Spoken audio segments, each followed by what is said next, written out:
I want to show you some signal characterization.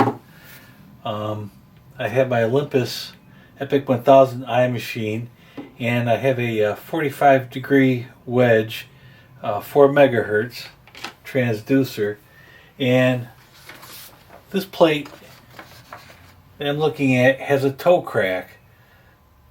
See, the toe crack is open to the surface, so right in this area we have a toe crack.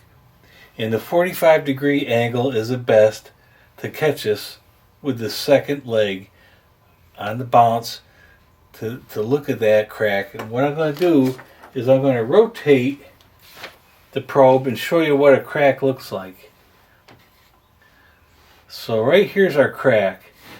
Like I said, I have a 45-degree transducer, 4 megahertz, and I calibrated on an IIW block, and I set my reference level using the 0.6 deep side drilled hole. And as you can see, I have good energy coming back. My reference gain is set at 66.8 dB from my IIW block. Now here's the crack. It's a toe crack. Right around here would be the root. Out here is a toe. It's showing that this signal, the depth is basically at 0. It's open to the surface. So we know it's a toe crack.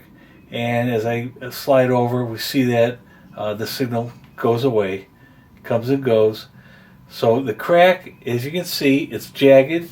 Now let me rotate that probe and kind of watch that signal and see what it does. It's kind of like an escalator. Do you see how it kind of steps? It's faceted. There's different facets to a crack. Is jagged, and we can watch the edges of that signal, and we can see it how it works, kind of like a escalator. Steps up and down. There's a good view of it right there. There's some facets. You can see it's very jagged. A very high amplitude signal. The base is quite wide, but rotating that probe, you really see it. Now let's look at it on the other side. And again, the toe crack is on this side of the weld, and I don't know if I can catch it from this other side. Yeah, it looks like I can. I can catch it, but you see where the probe is in relationship to the weld.